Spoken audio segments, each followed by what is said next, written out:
I think we're here. We're ready? All right. We are ready. So welcome all. This is the best day ever. And my name is Shell Bermel. This is your inner circle.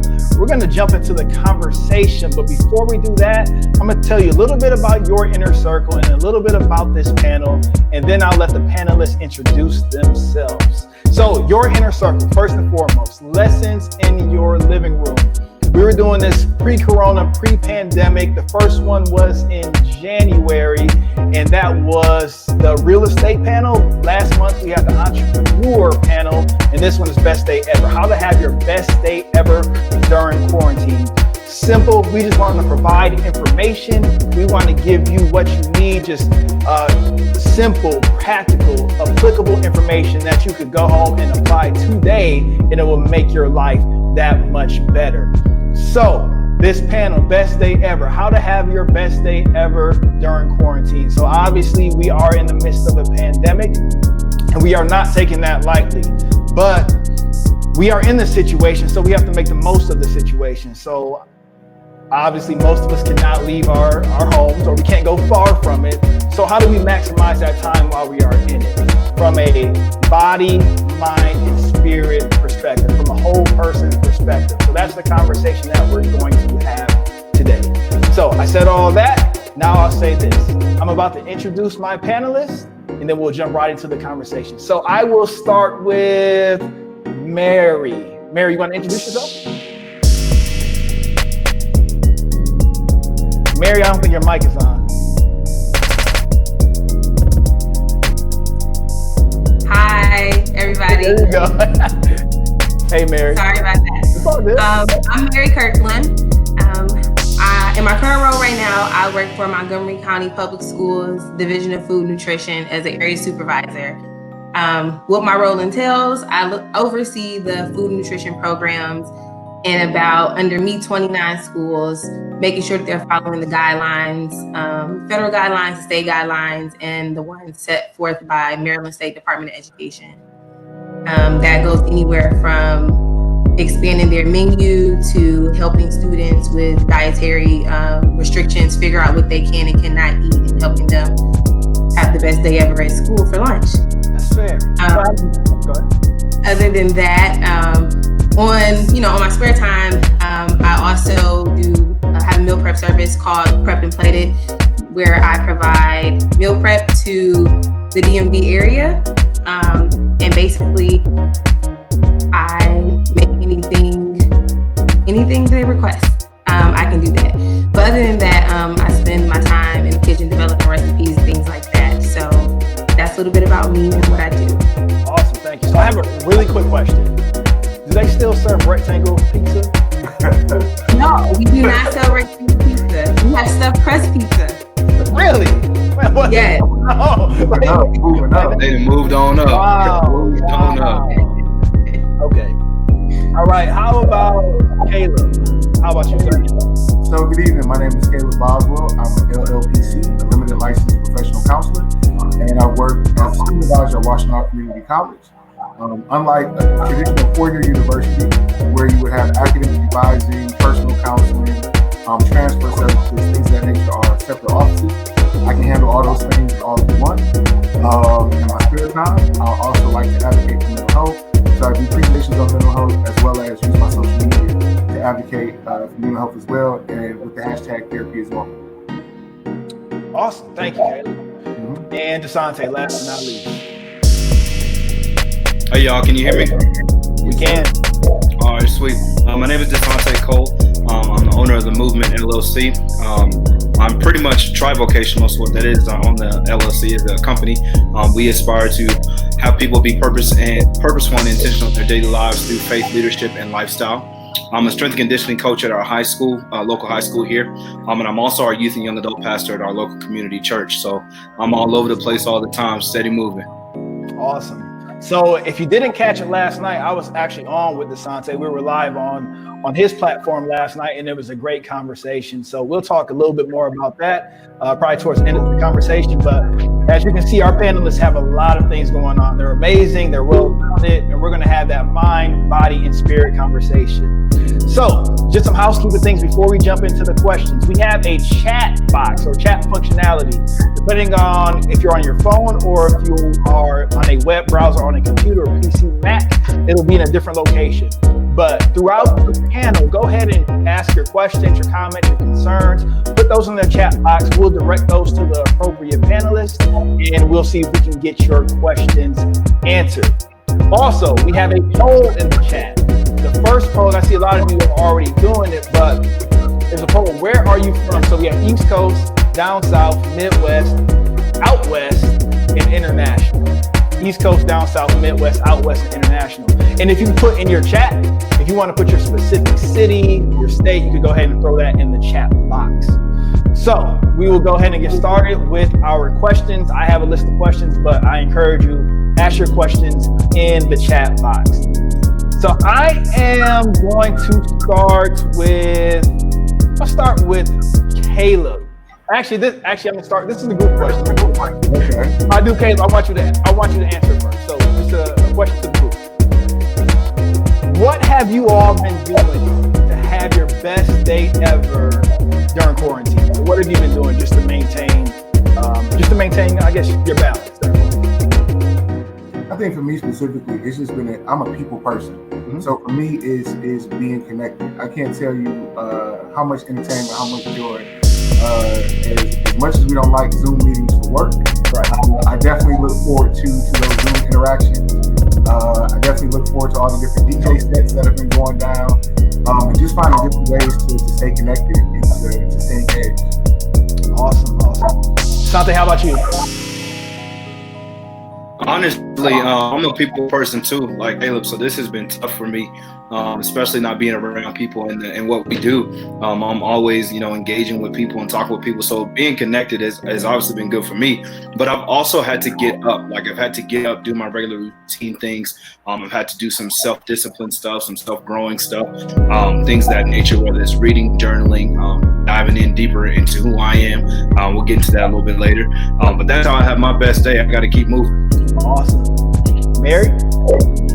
So for me, it hasn't really stopped. Being that I work for the school system, we are feeding the students and we're feeding the kids still. So just turned into last week where I'm only working 2 days in the field, but I was working every single day before that. So to keep myself kind of have my best day ever outside of work, when I come home, I still have my time that I have for myself where I put my phone down, do that, and then also making sure that I do these like online workouts and stuff like that. That's been helping keep me sane. So, yeah. Yeah, important to disconnect to reconnect. So, and I just want to, so you said you're still feeding the students. What does that look like? What is it? Are they coming to the school or is it coming? So we have 43 sites. We have 40 schools, and then it's increased 46. So we have 40 schools that are open, and we have 6 mobile sites where we actually go and we park a bus and we distribute meals.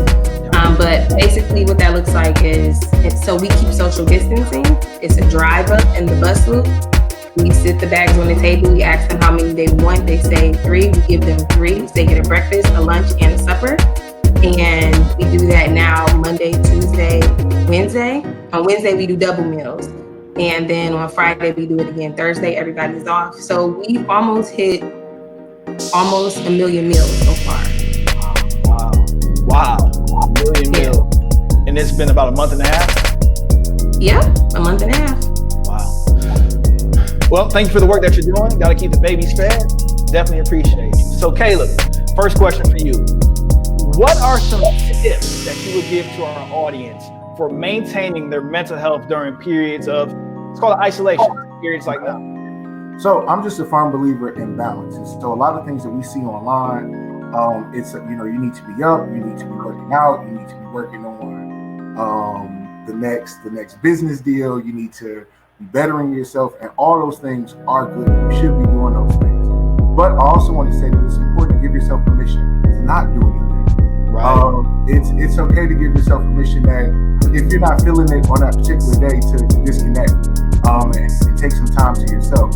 And so you don't have to feel like you have to be pressured to be in the box and to feel like you have to accomplish X, Y, XYZ as a validation for somebody else.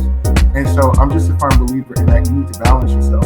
So just as much as you should work out and be engaged and hit those Zoom meetings, it's also just as important to disconnect, take some time to yourself, maybe do some meditation, some self-reflection, some journaling. And so you just want to have balance. You don't want to overextend yourself and kind of find yourself being everywhere. But in the same breath, you don't want to self-isolate and not have any kind of connection with people. No, that's amazing. So that Mary kind of touched on that as well, disconnecting from your cell phone. Kayla, do you ever take some time, and I guess the panelists as well, do you guys ever disconnect from your social media at all? Very much so. Literally a couple weeks ago, kind of just like with the work that I do, dealing with my students and with the semester kind of ended abruptly. It's just been a lot of putting fires out and handling a lot of strong situations and things of that nature. And so I literally just took 2 days off a couple weeks ago just to kind of disconnect, because I'm just a firm believer that I can't point to somebody else if my picture is running low. And so I had to check in with myself to get myself together so that I could be the best person to serve my students and the people who I work with. Man, that is good. I love what you said about the picture. Sometimes we try to pour we're not empty, but we're pouring from our inside, right? And when it really should look like us pouring from our overflow, like we're being filled by a source, and then that's spilling over the top so we can fill others, not from us pouring from what we need to thrive. That's good. That's a good call out. DeSante, I have a question for you. So people walked into 2020 like the guy from I don't know if everybody's seen the live with Teddy Riley and he was in it. Guy in the background, 2020 with Django on, dancing, popping and weaving. Yeah. And then everything, the bottom fell out. And then the bottom of everything what we were doing. What would you say to those people? What would you say to those people to encourage them for the rest of their 2020? Because I don't think it's not over. 2020, we're not even halfway through the year yet. So what would you say to encourage those people? First of all, that video took me down. I mean, I laughed for a good minute. That was cleansing for me, just to get engaged with that. That was really good. But the first thing I would do to encourage you all that are listening is celebrate the fact that you made it to 2020. Somebody did not make it to 2020. Somebody did not be able to see this day. And for some of us, we are the fruits that remain from our parents or our grandparents or generations previous to us. So we have to celebrate that. That's the first thing. The second thing, like you touched on, Shell, is this is just the first quarter. And I don't know about you. I'm a big avid sports fan. It takes 4 quarters to finish out a game. Wow. And sometimes the whole bottom can fall out in the first quarter, the first half, the first 5 minutes, whatever the case may be. But now we have 4 quarters to turn this thing around. So I would definitely say be encouraged, keep striving, keep moving. That's kind of one of our pivotal things in the movement is you got to keep moving. You can't get stagnant. You can't sit still. You have to keep moving and know that your best days are still ahead of you. Because if you run into this trouble now, that means that there's something that you're getting through on the other side of the trouble that's going to advance you to a further level. So keep moving. That last one, that last line that you said, something on the other side, say that one again. So I can't. And you got to make sure what's on the other side of this thing is something that you're going to grow through to get to your next level. So you have to keep moving. You're going to run into trouble, but there's something that you're going to get through it, through the situation, through the problem, whatever it may be. It may be COVID-19, it may be something else. Whatever that situation is, you got to move through it because there's something on the other side of that situation that's going to propel you to the next level that you never thought about. So keep moving. That's really, really good. What pops in mind right now, breakdowns and breakthroughs feel the same. They feel the same. It's exactly the same force or pressure that we have to push again. But the difference is, are you going to push through it or are you going to let it push you back? That's good, man. Exactly, 100%. So Mary got a question for you, and then we have a question in the chat for Caleb. So Mary, what are some things that we should consider eating while we are at home during a period like this where we're not really out and about and we're not burning off as much energy? What are some things that we should consider eating? So definitely you should definitely consider eating fruits and vegetables. If you're a snacker, fruits and vegetables, they're high in fiber. So at that point that you're going to eat a lot less of them because you're going to feel fuller quicker. In terms of you should definitely eat protein. I mean, you can eat beef, chicken, seafood, the things that you probably just stay away from more so would be like, you know, the sugar, like the candy, the soda, the chips, those kind of things you stay away from, just because they're empty calories, meaning that you're gonna eat so much, 14 chips, and that's 300 calories right there. So would you rather eat a piece of chicken or 14 chips? You'll feel fuller more with the chicken than you would the chips, simply because those are empty calories in the chicken to keep you with the feeling of feeling fuller longer. That's fair. Mary, I was about to mute the mic at first. You told me I couldn't eat. like she gotta go. But no, that's fair. Like, so when you compare it, the piece of chicken to 14 chips. So the calories are the same? That's what you're saying? So one piece of chicken. So a piece of like this, 14 chips would be equivalent to a whole meal in terms of calorie wise. Because you can eat a little. So I believe a bag of Flamin' Hot Cheetos is maybe 180 calories. Not that I know this, because I know this. I know it. I trust you. Would you rather eat a whole bag of like hot Cheetos, knowing like, oh, that snap is good, and you're gonna feel hungry like maybe within the next 45 minutes to an hour because you fed your body, but you didn't feed it anything that's gonna give it the energy to keep going, to push through, to go to the other side, like keep moving get you to the other side, basically. Right. And the meal, it'll give you the nutrients, it'll give you the vitamins, it'll give you the protein, it'll give you the carbs, everything that you need. It gives you that so that it fuels you to go about your day, and it fuels you so that your brain is functioning so you can focus on the things you need to focus on. I understand. We got over 40 plus people in the chat. They might be a little convicted right now with their 180 calorie bag of hot Cheetos that they're getting the Cheetos dust all over their phone screen right now, but it's all right. Start tomorrow if you still got that bag of chips in your hand. So we have a question in the chat. This one's coming from Taryn. It's for Caleb. Caleb, I find trouble disconnecting from work. What do you suggest is a good way to start a habit of that? How do we start a habit of disconnecting? So everybody, we're all trying to function and figure things out, especially like working from home. So I don't have a perfect answer because I don't know what you're doing in real life. But what I would say, if it is possible, even if you just take little steps, and just literally disconnect your phone, or disconnect from email and get that movement going. If you have the opportunity, or the weather is good where you at, because we're struggling here in Michigan. If you have some good weather where you at, get out for a walk, get out for a bike ride, connect with your friends, connect with your family, and try to talk about things that are not related to work. If you do have the ability, and you do have PTO time and things of that nature, use it, because it's just going to be sitting there. I know during these times you may feel conflicted, you may feel, in some cases, to our jobs, connected and need to kind of live up to those expectations. But at the end of the day, that job is still going to keep moving. That job is still going to keep producing. And so you got to have some self-care, and sometimes you just have to take, bite the bullet and say, I just need a day. And take that time to take that moment for yourself. Understand. I took 2 tomorrow and Tuesday because I'm still working from home, and I think a lot of us are working. I'm still working from home, but I feel like I'm more connected than honestly that I would typically be during it while I'm in the office, because I'm just locked in, and I feel like I have to be connected to my phone or to my email, so I feel like I'm always there. Even if I'm trying to disconnect, it's like hear my phone go off. Because I want to be of service to my team, but man, I had to take a couple of days. Put that away, email up, let them know you'll be back, and take some time for yourself. Good call out. Mary, there's a lot of somebody's currently eating Doritos. I knew it. I saw it. Currently eating Doritos. That's good. That means these pandemic pounds are real. Right. Oh,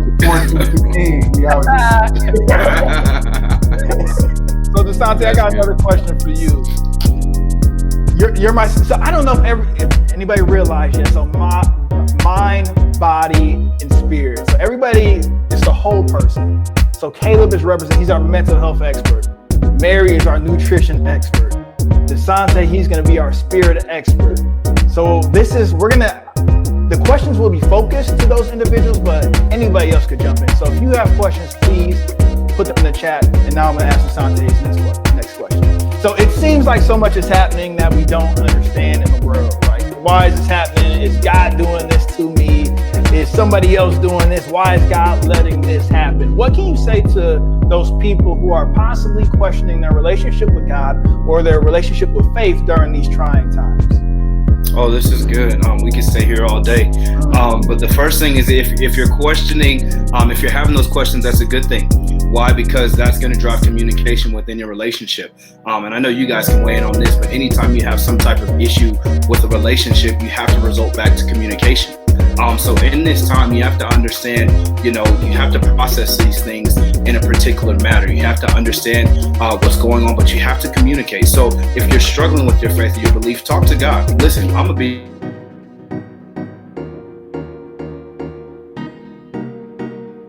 It looks like we may have lost Asante.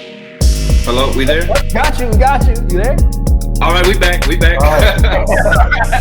the last part y'all heard? Maybe we should just start from... We're going to start over. Listen, this thing's been killing me. So with the relationship, I would definitely say, get it out, talk about it. I implemented this thing within our leadership and in our ministry.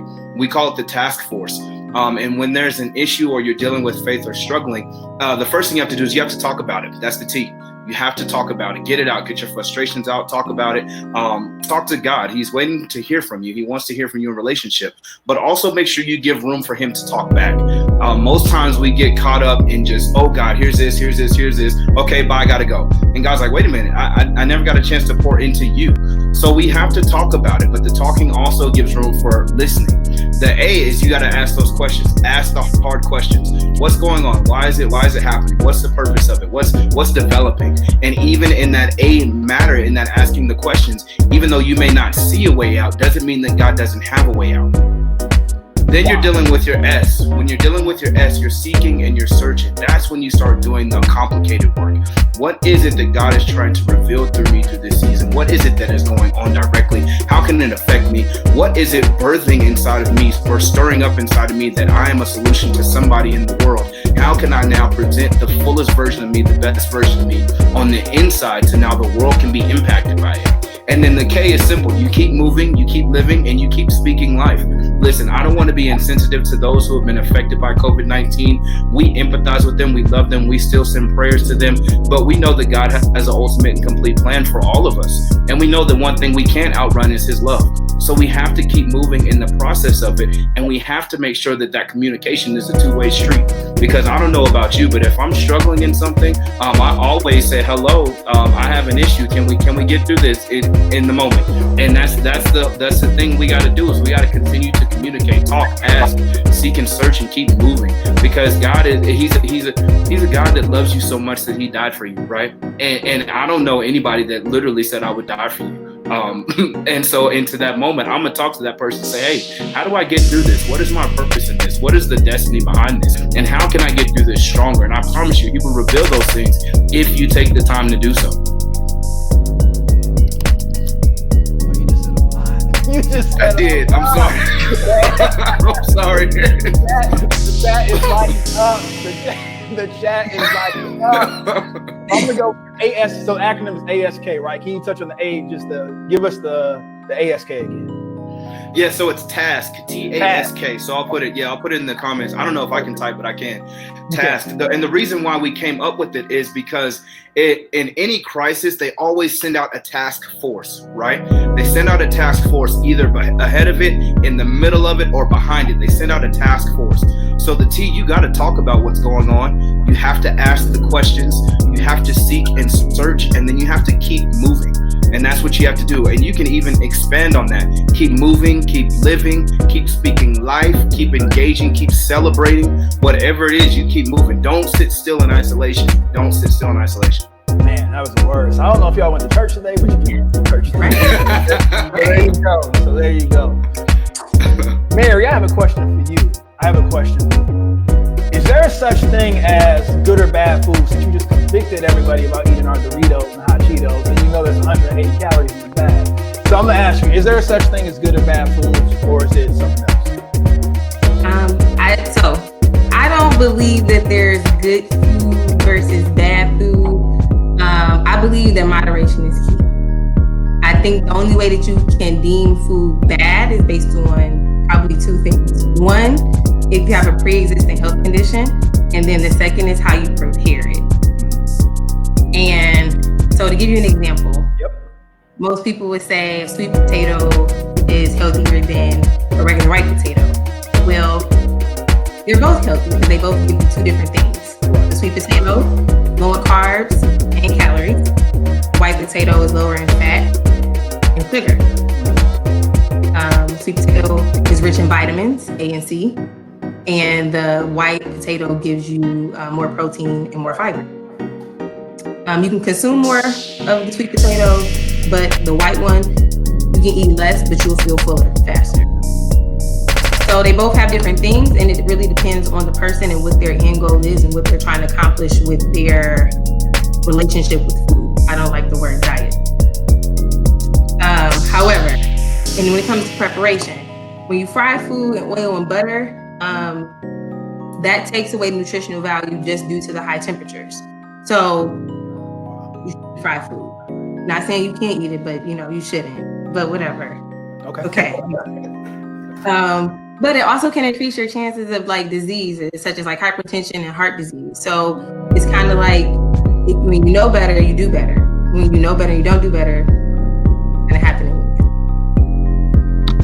But I will say some great cooking techniques that people can incorporate right now while they're in quarantine if they've never done it before.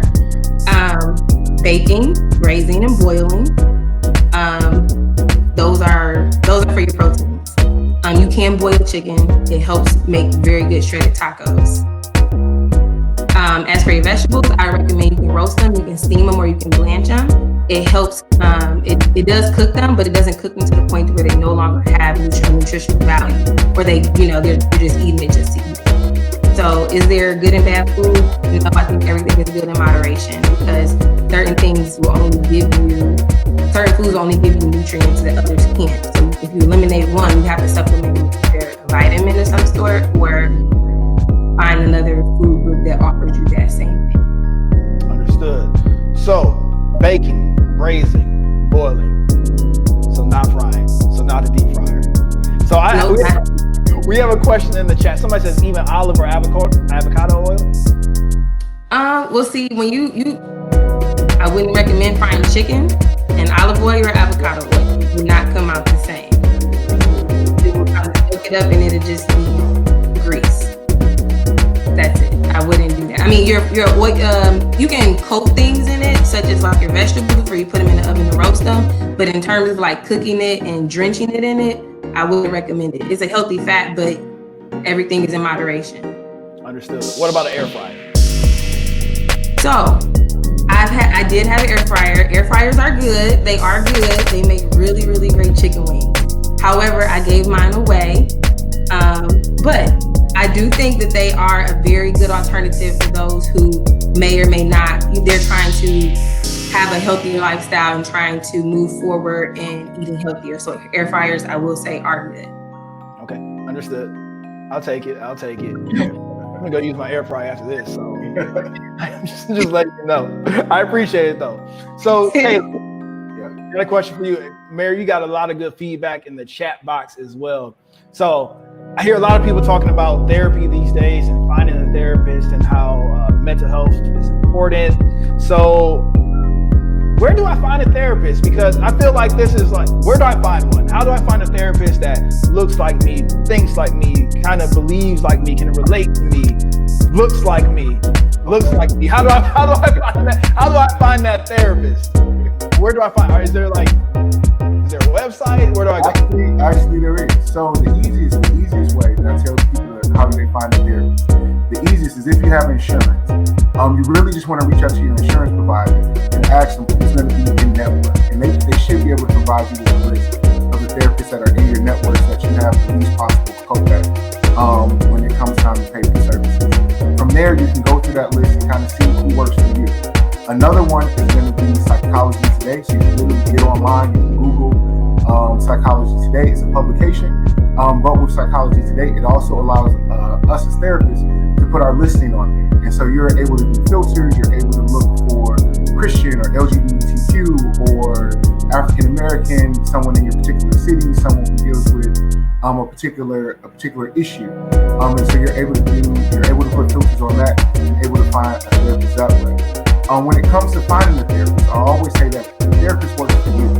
And so if you are in that session and you're not vibing with that individual, you don't have to have any particular loyalty and feel like you have to stick it out if you're really not feeling it. Now, I say that though, in that just because someone challenges you though and challenges your thoughts, that's not a reason to dip out. In the same breath, you're not going to get that feeling in 1 hour. And so often I hear people go, they went to a session and they went to their first session and it's like, oh, that therapy stuff don't work. Well, it took you more than an hour to get that way, so it's going to take you more than an hour to heal from it. And so it's a process, and you have to be willing to work with that process. And within that process, know that there's going to be some ups and there's going to be some downs. We literally tell you when you come in for that intake session, we have a form that's our professional disclosure statement. And it gives an overview of what that process is going to look like. And so on my disclosure statement, I literally let that person know that, hey, just because I'm African American and male does not necessarily mean that I'm going to have the same thought process and know everything exactly where you're coming from. And so I'm going to do my best to make sure that we're on the same page and check in. I also let individuals know that, you know what, there's going to be some good days. There are going to be some days you're going to walk out of here, you're going to feel energized, you're going to have some clarity about some different events. But then there are going to be some other days where you may walk out feeling like trash. You may walk out feeling a little bit more confused because there are things that you may not have thought of that may come to surface as you go through your therapy process. Great. Thank you for that. And for those, so I'm also doing Instagram Live. If you're on my Instagram Live, go to the link in my bio, go ahead and check that out. That's where the real conversation is. Thank you for your call out. So, and something that came to mind when you were speaking, and I'm gonna ask this to Caleb/Desante. Can therapy and spirituality coexist? Can therapy and spirituality coexist? I literally have a meme that says you can have Jesus and you can have a therapist at the same time. The example that I give is that therapy is work and therapy is a process. And so you have to put work in it to get something out of it. And so that's no different when you praying for an A on an exam and you never cracked open the book. The likelihood of you getting the A on that exam, even though you prayed really, really hard, is pretty slim because you haven't put that work in. And so that's the same thing in regards to therapy. You can still have your faith, and just because you're going to seek professional assistance, it doesn't necessarily mean that you have a loss of faith. You're just working on yourself, and that's the work and the assistance that you need to move forward. Love it. How about you, Desante? Listen, I'll weigh in. There's one of my favorite verses says, "Faith without works is dead." And that way, if I'm not working on myself, that means that I'm slowly dying away. And not in a literal sense, but emotionally and physically. I want to be the best me and present the best me possible. And so I definitely agree with both. I highly encourage therapy. I love it. I was that person at first that said, nah, this first session ain't for me. But then something started bubbling. I was like, man, I got to get back because I have to grow. I have to be more dependent on it. I have to figure out what the real me entails. And I always say this: you can't become the mature you if you don't heal the little you. So in therapy, there's some things that you deal with as a younger person that has kind of shaped and molded the foundation of who you are. And you got to start pulling that stuff away in order to be the very best you that you can be for yourself and for generations following you.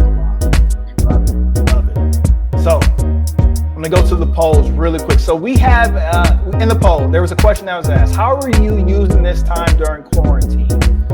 And the overwhelming answer, with 50% of the vote, plotting on myself to do what I've been putting off. So apparently we may have had some procrastinators, or this is just giving you the time to do what you want to do.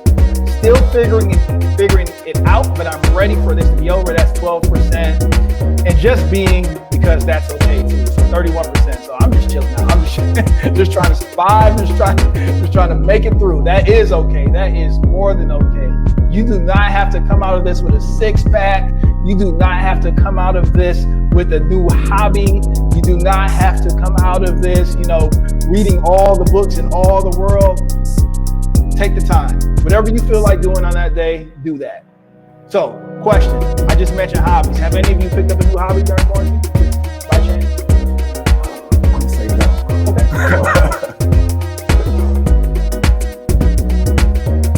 So for me, I've been just trying to keep my plants alive. So watering my plants have been a new hobby in terms of like them up and going. So that's my hobby. That's my new hobby. Now, Mary, holla at me at that. I got a jungle over here. I've been doing good. I've been doing good. I've also got some scallions that I'm regrowing. That's good. Sante, how about you? Any new hobbies? Listen, I got a little bit of a green thumb, but it's not too green, so I'm still gonna work on that. But this do not disturb button for me has been a pretty good hobby. It's been pretty good. There you go. Use that button. So I'm a big fan of do not disturbing and muting and blocking and unfriending. Stay out of my space. Protect my peace. So Caleb, we got another question for you in the chat. What about medication / antidepressants? Thoughts on those? So in some cases, it's just simply needed, especially in the African American community and in the American community as a whole. Mental health, this has a terrible stigma. But in some cases, there are just some conditions that need and require medication. So it's going to be super important that you have that discussion with your therapist, and you also have that discussion with your physician. Now, me personally, I'm not one who jumps to that as an initial thing to do, but I'm also not against it because, like I said, there are just some conditions where that's just absolutely needed. Love it. Thank you for that question, Yemi. Definitely appreciate that. So, Mary, next question for you. On my next grocery trip, since I'm not getting Doritos or hot Cheetos, what should I pick up? What's one thing, 1 or 2 or 3 absolute priorities I should pick up on my next grocery shopping trip? So, can you guys hear me? Yep. Okay. So, one thing I was going to introduce you guys to, I'm going to say pick it up because it's life-changing. It's really good. If you haven't had it, go get some edamame. It's the best snack you will ever have. The way I like it, a little, you can put Old Bay on it, or you can put just regular salt and pepper. Mix it all up, and just sit down on the couch. It's a great snack. Okay. So that's a great snack you should pick up. In terms of like protein, I'm gonna say go ahead and get you some whitefish, because when you have whitefish, you can flavor it however you want to flavor it, and it's gonna take to that, and it'll be the most delicious food. In terms of vegetables, I'm gonna say if you can pick up some Swiss chard because it's similar to kale and it's similar to spinach, and it's also part of the beet family too. It almost has like a really sweet kind of flavor to it once you cook it, but it's really, really good. So those 3 things: Swiss chard, any type of whitefish, and edamame. Edamame, whitefish. What's the Swiss chard? Yes, Swiss chard. Awesome. It looks just like kale, but it has a pink stem. Very vibrant. Okay. Love it. Awesome. So I don't know if anybody is following Mary in her prep and plated page, but first and foremost, her food looks delicious. And I think I saw that on your page the other day. I've never seen that before. That's just probably because I don't spend as much time in the produce section as I need to. However, check out her page and she'll put that in the chat box for everybody to follow her. Next question. So I have a question from Jason. Can anyone speak to sleep schedules, and how do we possibly fix a sleep schedule that's a little off? Caleb, can you speak to that? This is somebody who's going to be throwing a brick in a glass house because it's a well-known fact that me and sleep have a struggle. However, things that you can try is to try to put yourself on a schedule. Try to put yourself on a particular time. Devices are super huge too. I know most of us sleep with our phones by the side of our beds, but the lights from our phones does keep us up, even though you see things like dark mode and things of that nature. And so trying to remove electronics and things of that nature from that space. Also just trying to create a sleep space. If you have a space that doesn't have a TV in it or electronics, other things like aromatherapy, so lavender, salt lamps, things of that nature that create a soothing environment. Also things like music, and it may sound weird, but things like white noise or thunderstorms, things of that nature, you can also do that. You can literally stream that type of stuff on YouTube, again, to kind of help you sleep. But one of the things that, with us not being at work and kind of not having our regular schedules, it's just going to probably take some self-discipline for some of those individuals to kind of put themselves on a particular schedule so that they can get the amount of sleep that they need to make them comfortable at night. Awesome. Thank you. So I use a sleep watch. It's called Sleep Watch. I believe that's the app. So it's integrated through my Apple Watch and it tracks my sleep for me. And it's been helping me. Like, at least it gives me information. I know my schedule's still trash. I understand that, but at least I can see it and see like what time am I waking up? Am I tossing and turning in the middle of the night? So I do recommend that Sleep Watch, and it's a free app if you do have an Apple Watch. And you're getting me in trouble with my mother. She said, "You heard that, son. You need to eat your edamame." Thank you, Mary. Thank you, Mary. I definitely appreciate you. So, and I think I always hear sleep is a direct correlation to, and people possibly don't know this, but to your physical health and what you're doing physically. So Desante, what are you doing now to remain active while gyms are closed? While the gyms are closed, how can I remain active, like say in my living room or just in my yard or around my apartment? It's simple. Get up and do it. Get up and do it. I always say it's one thing to say yes in the moment, but it's another thing to actually, it's more comfortable and more natural for us to go back to those old habits and those old mindsets and those old opinions of, oh, I'll do it tomorrow, or I'll start Monday, or I'll start next week.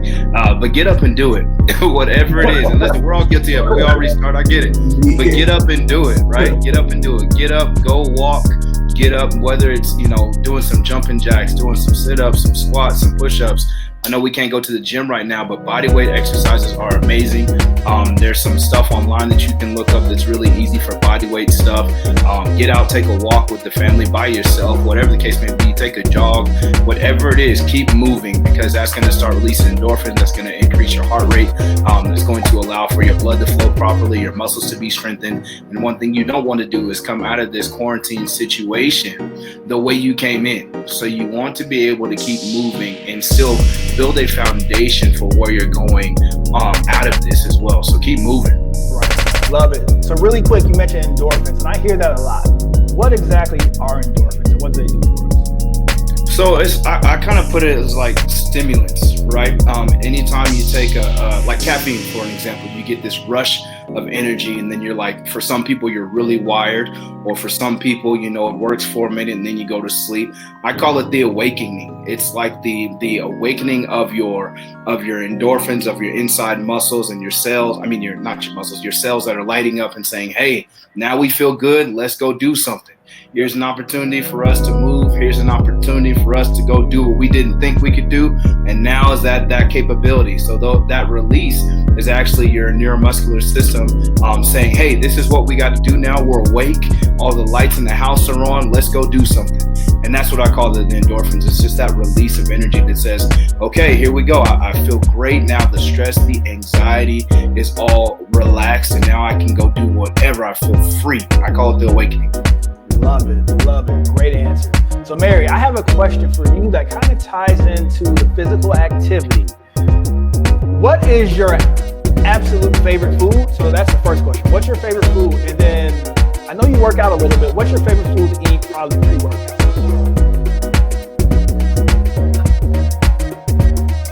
I think your mic is muted. I'm sorry, I keep hitting the button. I'm sorry. So my favorite food in general, catfish. Fried? You said why? Fried? Oh, look at her face. I love it. That was good. Just making sure, I'm gonna make that down. But you said pre-workout, what do I like to eat? Yeah. If it's like if I've had like an early lunch, I'll probably have a banana with like half a cup of coffee. just to kind of get me going. But if I'm eating like a meal, it'll be something light like tuna fish or chicken salad, or I even had oatmeal before. So something light, but something that'll still get me through my workout. Love it. Dante, how about you? Pre-workout. What foods are you eating? Honestly, my pre-workout food doesn't really hit. It's usually sometimes it's like a protein shake, but usually it's like espresso, and I'm gonna keep it 100% espresso, because sometimes if I'm like ready to go get it, or even if I'm not, I take the jet fuel and I'm ready to go. And usually I can't really eat before a workout because I feel like it weighs me down personally. But outside of that, after I'm ready to eat, but before it, I got to get either some espresso or something like maybe some nuts or something if I do anything. But yeah, that espresso gets me to another level. Love it. Mary, I think some people in the chat calling your bluff. They say you like fried fish. So I love fried fish. Fried catfish is probably definitely my top 5 favorite foods. So it's all good. Hey, Shell, real quick, can I answer this question to Melissa if you don't mind? Yep, was that the sleep schedule? No, she said I find that when I work out in the evening, I can't sleep. Oh yeah. Go ahead. That's the one I was gonna ask. Yeah, so we were just talking about that awakening is kind of why. Your body's amped, you've kind of got everything heightened, and your fight or flight syndrome is ready to go. And that's probably why you can't sleep. I know it's hard to sleep if you work out late at night, because everything's up and everything's moving, and your body's like, okay, what's next? And then you just automatically try and shut that thing down. I would say try to push it a little earlier if you can. That way you can still get some rest, because the recovery is in the rest, and that's bigger than just a workout potential anyways. The recovery is in your rest. That's when everything can kind of rebuild and reformulate, and all the work that you put in can actually go to work. But if you're too busy up, then you have no time to recover or get stronger. So make sure you can kind of push that a little bit further ahead in the evening if you can, or earlier in the afternoon if you can. That way you can get some time to actually let your muscles recover. That makes sense, because I'm thinking through, I'm a nighttime, I work out in the nighttime, and typically when I do that, I do have a little bit more trouble falling asleep. I feel like I'm a little bit more amped up. So when I scoot it up in the day, I actually sleep better, I feel like. That's a good call out. So, Kayla, I got a question for you. Going back to mental health, what are some of the most prevalent mental health and emotional health issues you're seeing with young adults today? So I would say the two that I see on the most common basis would be depression and anxiety. And the two usually kind of go hand in hand. The thing with depression is that people usually have the misconception that depression just means that you're sleepy or you're sad or all those types of things that we associate with depression. But it's on a spectrum. And so I always like to let people know that there's a such thing called high-end functioning depression and anxiety. And so what that basically means is that's the person who looks like they have everything going A-okay with work, and they're balancing everything, and everything looks like it's going A-okay, but in reality, you're still struggling. It's easy, I guess an easy example to give of that is like a celebrity. We can use it, I don't know Kanye, so I'm not diagnosing Kanye or anything like that. But, when Kanye was going through his stuff, he was mentioning depression, he was mentioning anxiety. A lot of people was going, wow, how can you feel that way? He has all this money, he has all these different things, and all these different ventures, and everything seems to be going good for him in his life. How can he still be feeling it? But what people fail to realize is that we still are people. We have past traumas, we have things that have happened in our lives that have affected us. We have things that are called unconscious trauma. And so what unconscious trauma is those are things in our lives that we may have thought didn't bother us, and we thought we had got over them, but yet those issues are still seeping out in other ways. It still rear their heads in other ways. So during this time, depression and anxiety are definitely the two things that I've seen the most. Love it. So I'm going to bounce back over to you. From a spirituality standpoint, from a faith standpoint, what passage resonates you during this time of quarantine? What passage? Oh man, so many. But can I give two if that's okay? You can get 4. I love it. We're gonna go to church just for a minute. I'll give three, and they're familiar passages. So the first one that I will say is when the Israelites were getting ready to cross the Red Sea. They were running from the Egyptians, coming out of slavery, coming out of the exile that they were going through, coming through some dire situations. The 10 plagues, as you know, or if you don't believe, you've probably heard of the 10 plagues in the Bible. They were coming out of that, and they came to a point where it was like, am I going to stay stagnant and sit in this comfort place? Or am I going to actually move and see the destiny that God has for me?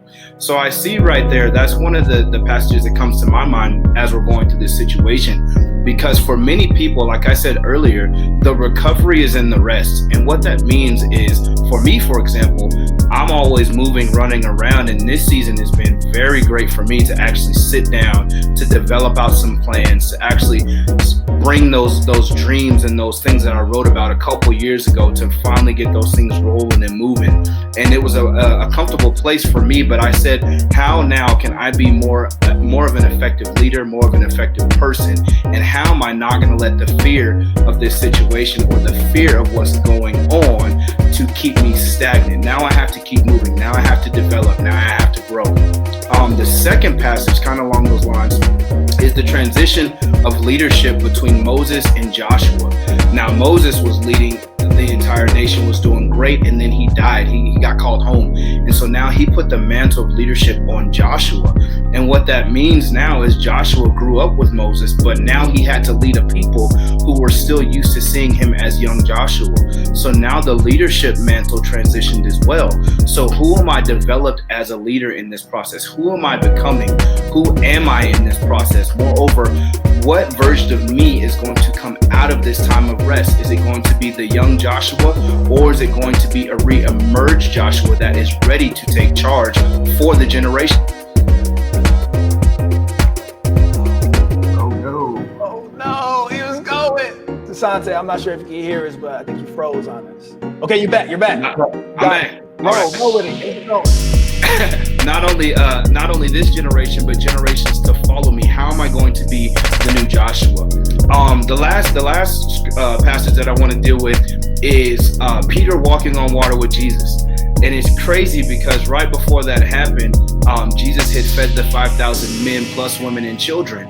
And so now the disciples are on this lake in a storm, a legit storm. And it's early in the morning. They see Jesus walking out. And they thought it was a ghost, so like they get a little bit afraid, but Jesus is like, wait a minute, no, it's me. And Peter was the only one who got up and said, okay, Jesus, if it's you, tell me to come on. And Jesus said, all right, get up, let's go. And Peter actually stepped out of the boat in the midst of a storm, left everyone else behind, and started to walk on water. Now, even though he got distracted and started thinking that he was going to drown, he cried out, Lord, save me. And Jesus said, you of little faith. Not to say that he didn't have faith, but to say, I still need to grow you up in another level. And that's the question I'm saying now in this pandemic is, where are we moving? Are we actually getting out of the boat, leaving our decisions behind us, leaving our worries behind, leaving our anxieties behind? Are we actually going to walk on the water when everyone else is just sitting still? And I don't know about you, but I don't want to be the one in the boat just chilling when I have the capacity on the inside of me to get up and walk. Once again, you said a lot, and I appreciate it. But what resonates with me is actually just me looking at the top of your shirt. You got faith up. So Peter had to have the faith to get up out that boat to walk on water, right? So what, can you just show 100%. So it says faith up, fear down. This is our company from the movement.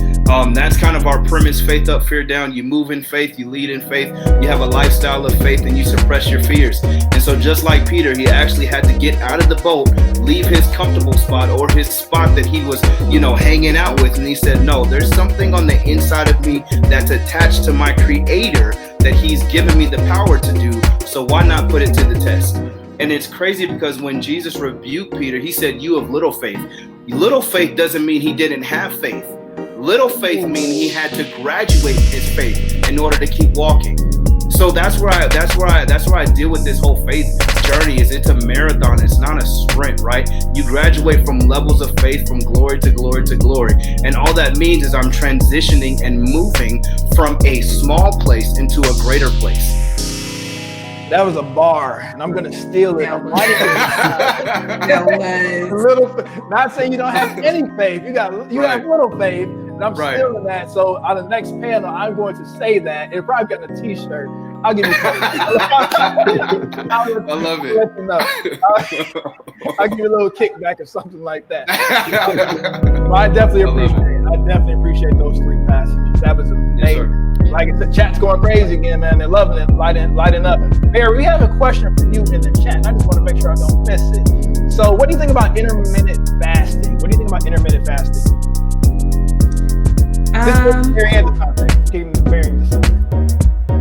So, I don't think I don't have any. I do have an opinion of it.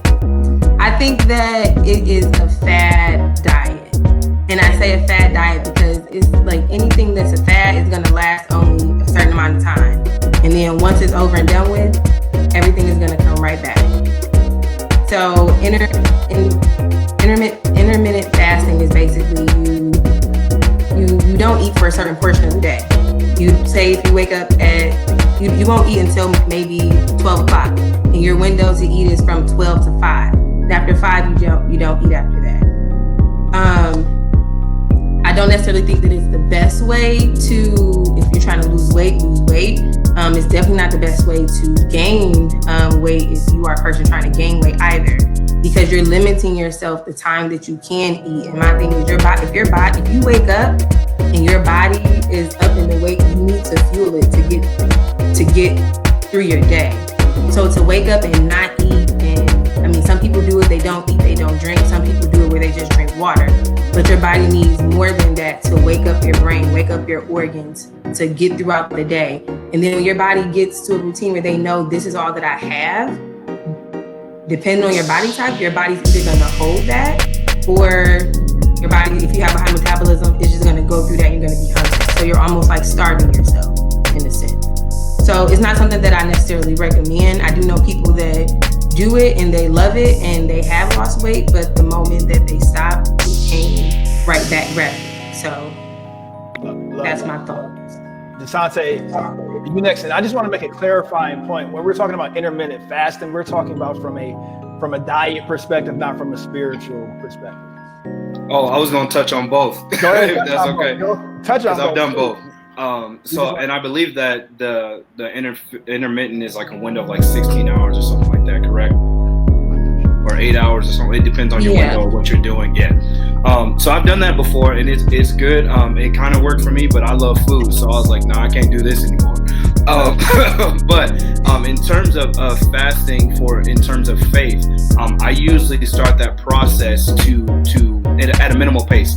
So if you've never fasted before, obviously pray about it before you do it, because it's going to challenge you. But then I start small, maybe like a 1 day all juice, or not all juice. Maybe I pull out like a meal, because it's a gradual thing. So I pull out a meal, and then maybe I pull out sweets, or then it's maybe if I've gotten past that level, then I go to like 1 to 2 days where it's just all juice all day, all water all day. And then I get into like a 3-day process where it's all liquids. And then I get into a 7-day process where it's all liquids. Like that is the most challenging. But the purpose of the fast is actually to suppress you. I always say sacrificing is laying it down, but submission is laying you down. And in the process of fasting, that's what you're doing. You're actually submitting to God's will and say, okay, how do I go deeper? How do I press in a little bit harder? How do I actually see clearly on the other side of this what you have for me? And so it's a gradual step, whether it's just taking 1 meal, whether it's taking 2 meals, sweets, whatever the case may be. And then if you're ready and you're strong enough that you feel to do so, then push forward a little bit. But however, use wisdom while you're doing so. I always say use faith and wisdom, because wisdom is not an excuse for faith. So you have to make sure that you're doing things the correct way. Don't just be like, oh, I got faith, but then you out here living reckless. Like, no, you have to use wisdom too. Because if you go into something blind and ready to go gung-ho, then you might come out damaged. So you have to use faith and wisdom when you're dealing with sacrifice and submission. Love it. So one more time. That was a bar. I'm still sacrifice versus submission. What was the difference again? So sacrifice is laying it down or laying something down, right? Submission is laying you down. Where am I submitting to? I'm submitting to my Father whose will is going to be done no matter what, but I'm submitting to that will. Even Jesus in the garden, with all power, being fully human and fully divine, said, God, if it's your will, let this cup pass from me. Nevertheless, not my will, but your will be done. That's submission. I have the power to overcome it, but I'm still submitting to the authority of my Creator, of my Father. That's submission. It's laying me down. It is so. Amen. Love it. Bars. No, definitely appreciate that. So I'm going to the poll really quick. So the question that we had in the poll: how is working from home going? Top answer is I'm loving it. 40%. So 40% of our congregation here is loving working from home. Number 2, I can log off and stay off. That's 27%. So. Yo, I love these. I appreciate it. Nobody better call my personal line, so you locked in. I get that. And there is no separation. My child is my secretary. That's hard. That's great. 10% of people said that, so child crawls on her lap. I love it. Do we have anything else? Any questions in the chat? How do you encourage to get someone out of the spirit of fear? So Sante, we're going to come back to you, then Caleb, I have a question. Man, how do you get someone out of fear? I don't know if it's, well, let's go back to the conversation that Caleb had. It took you a while to develop these fears, so it may take you a while to get out of that mindset of fear. But what you do is you work on it daily. Whatever that is, you work on it. You work on what you're dealing with. You work on the fear that you have. You start pulling those layers back daily. I say this, it's always hard to build up a wall and then expect that wall just to be protected of you the entire way of your life. No, you're actually gonna have to start pulling away some of those layers, and fear works the same way. And it all starts with a choice. I will say that.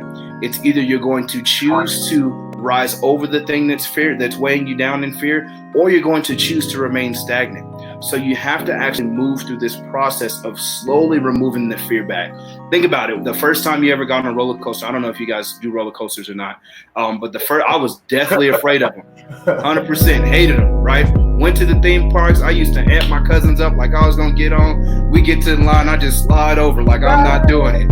I just slide. I'm not doing it. I'm sliding over. I'm good. But one day we were in Magic Mountain, LA. I'll never forget it. Los Angeles Magic Mountain. I actually looked up and I said, you know what? I'm sick of seeing everyone else have all this fun on this ride, and I'm gonna get on. And of course, me being me, it was the craziest ride ever. I'm laying down frontwards, they lift us up, it drops, and then we're flying all crazy. But that was my moment, and I had to start in that decision and say, I'm going to overcome this thing today. Now, it took me some time to get up to it, but it was still that decision-making process that said, I'm going to let my confidence know that my fear is not going to win.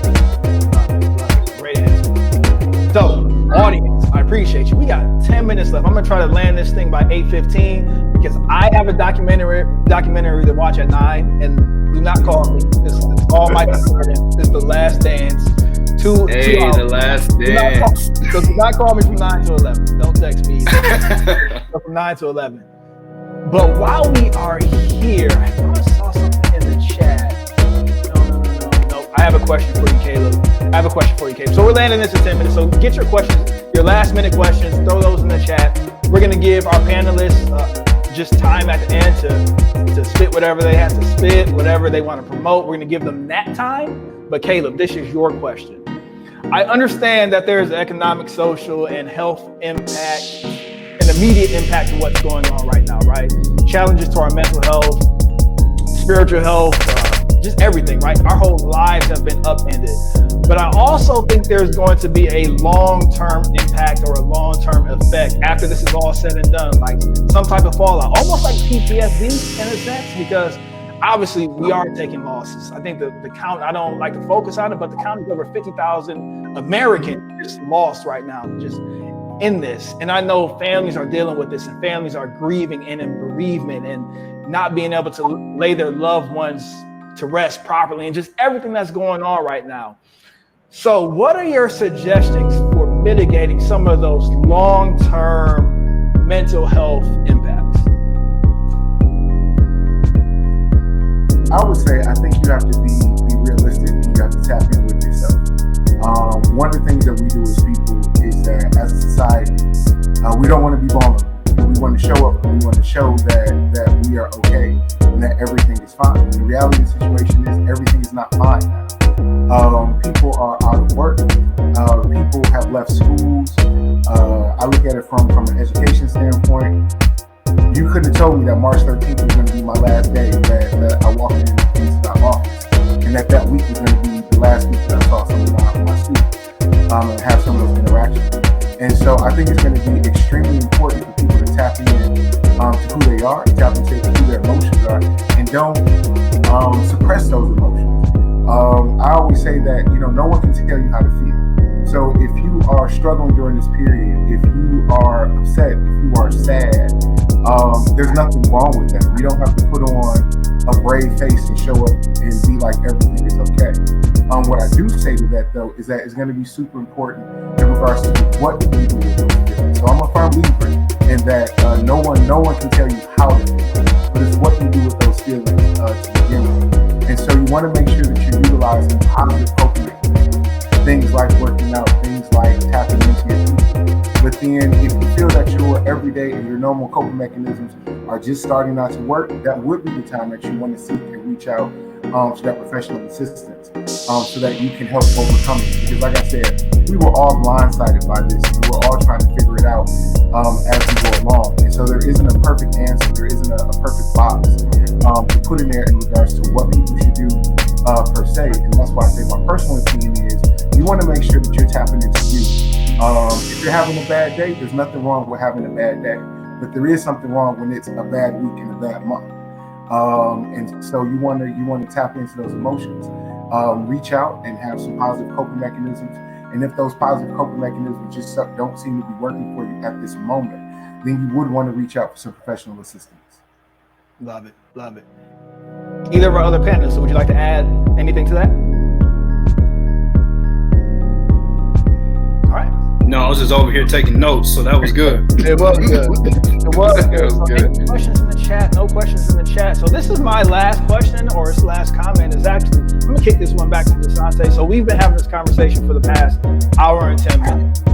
I'm going to let you freestyle it because you've been going crazy. So what is your spirit saying to you? Just over this conversation, what has your spirit been saying to you? And then after that, we'll give everybody time to speak and kick whatever they want to kick out. But what has your spirit been saying to you over the course of this conversation? Over the course of this conversation, two things. I'm going to read a verse in a different translation, more of a like.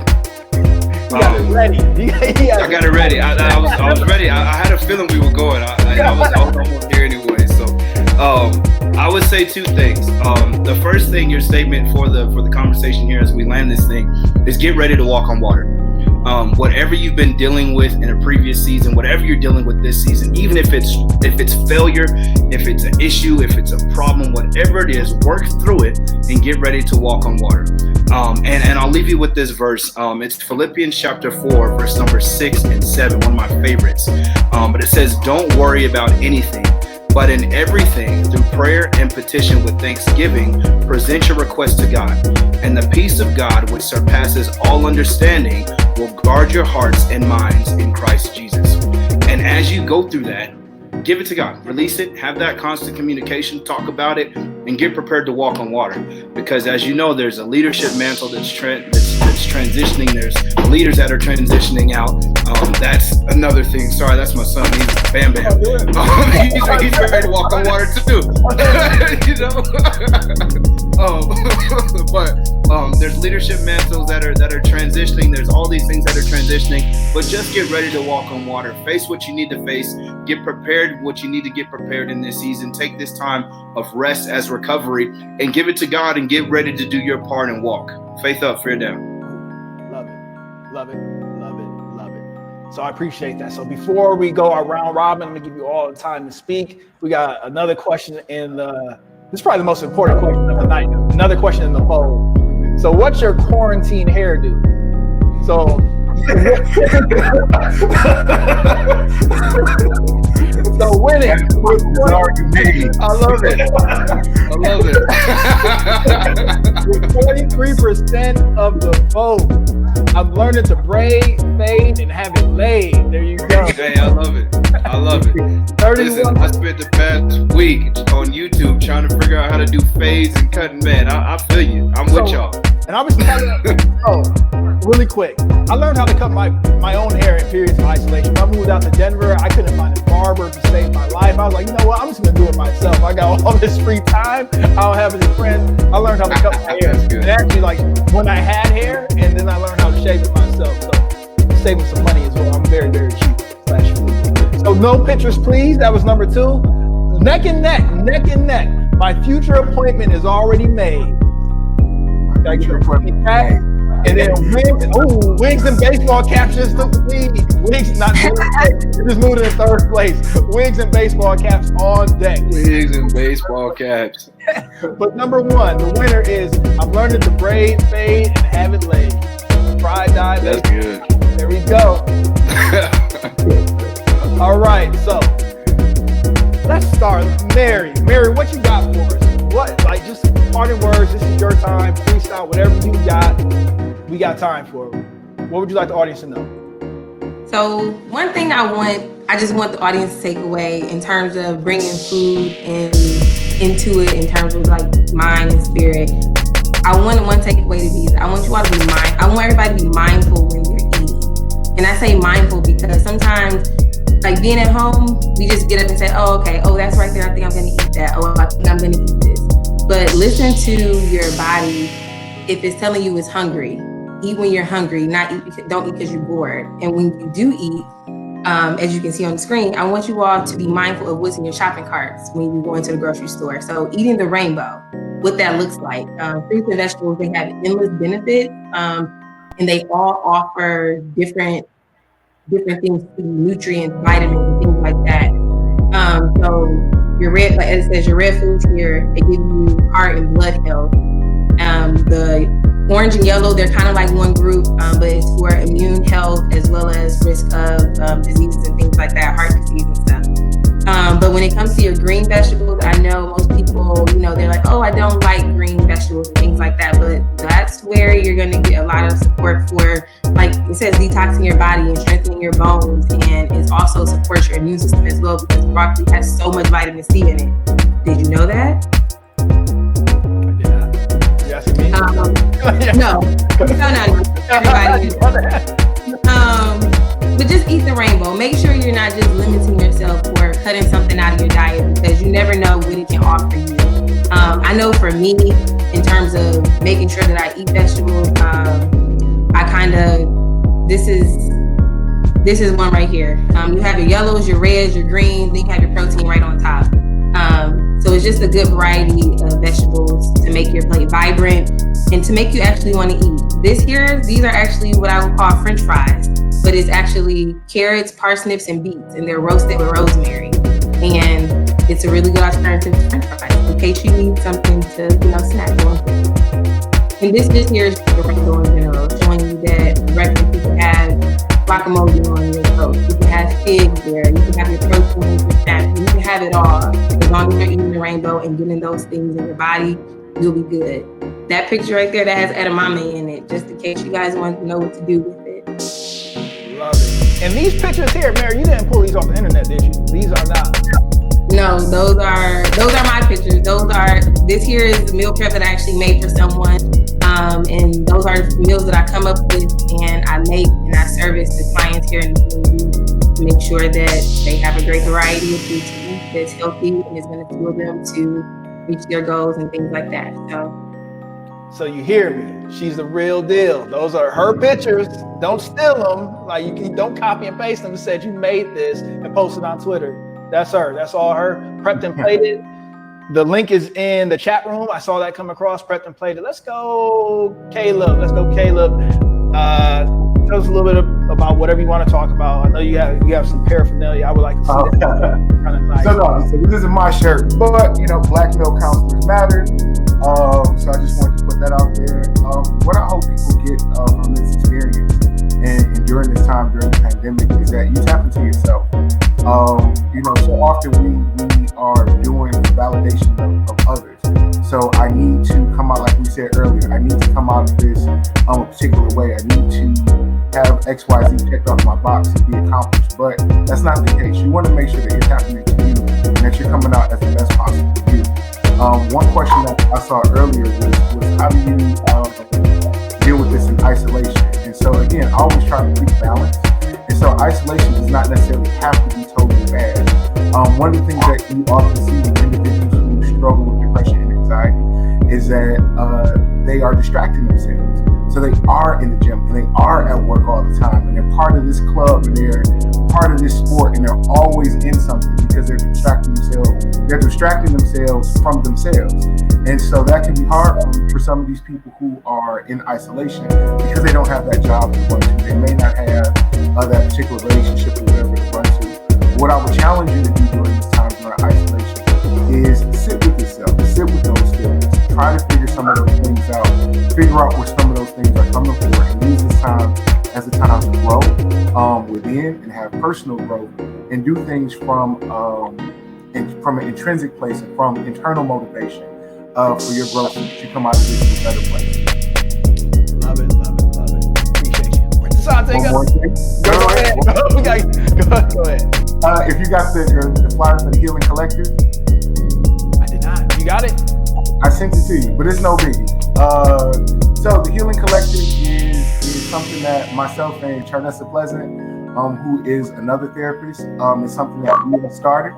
And so what we're doing is it's going to be a collective of licensed therapists who are coming together every Wednesday at 8 p.m. To discuss various issues around dealing with the pandemic and COVID-19. And so we're seeing a lot of people, a lot of us, we all are therapists and we work with different clients.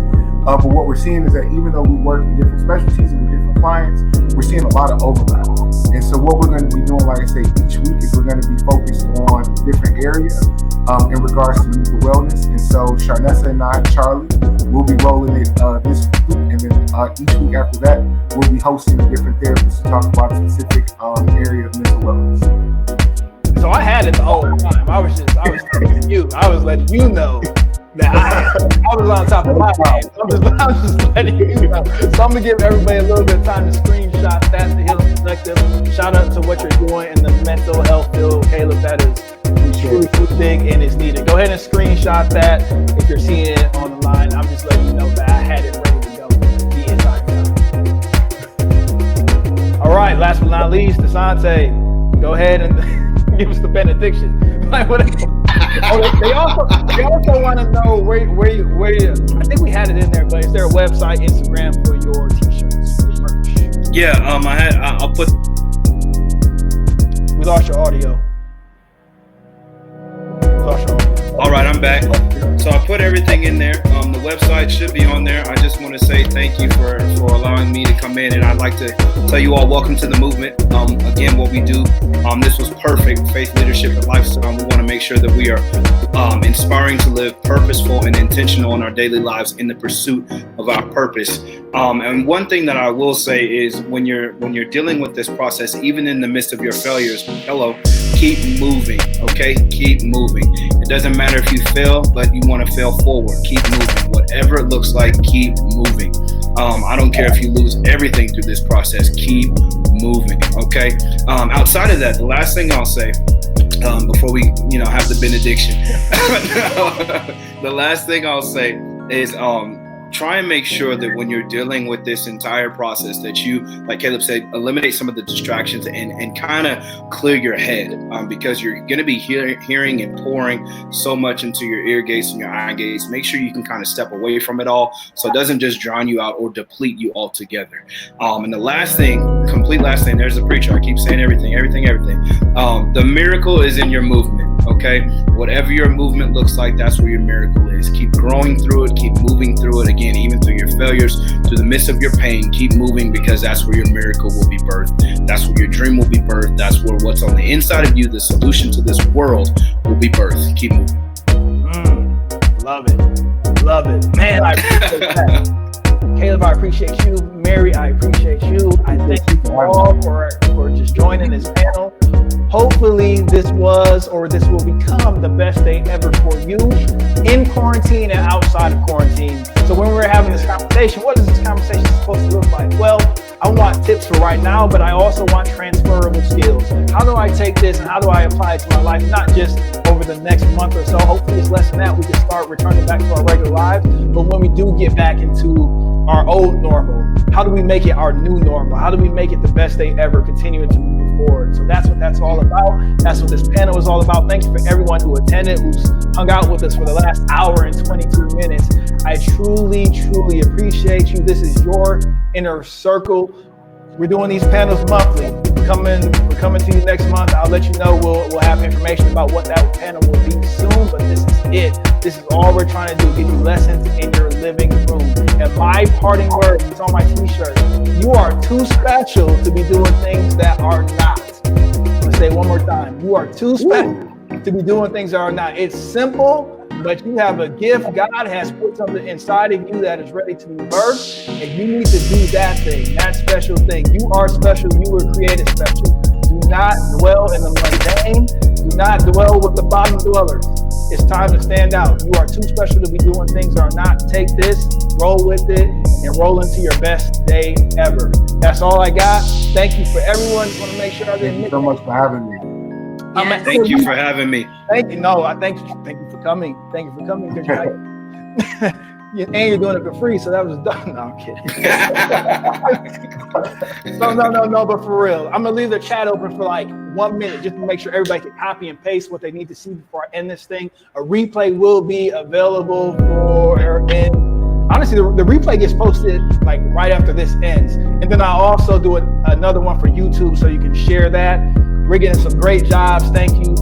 Love it. Appreciate you all. People are jumping off. Love it. Caleb, where did you get the shirt from? I have to look online. I end up seeing it on the gram, so I'm not 100% sure. Just making sure I'm just doing my last minute house cleaning in the chat. Mary, those are all Mary's photos, and that's her cooking. We're good. Yes. I think that's it. So, Website coming soon. Website coming soon. Contemplated.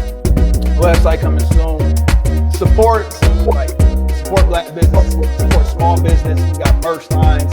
Handing out L's. You go to my Instagram page. All of that merch. Got some merch in the background as well. So here we go. I think that's it. It's time for the last dance. 30 minutes. I'm excited about that. All right, friends. Until next time. All right, got me. Circle. Thank you for joining. All right, fam. All right, Yeah.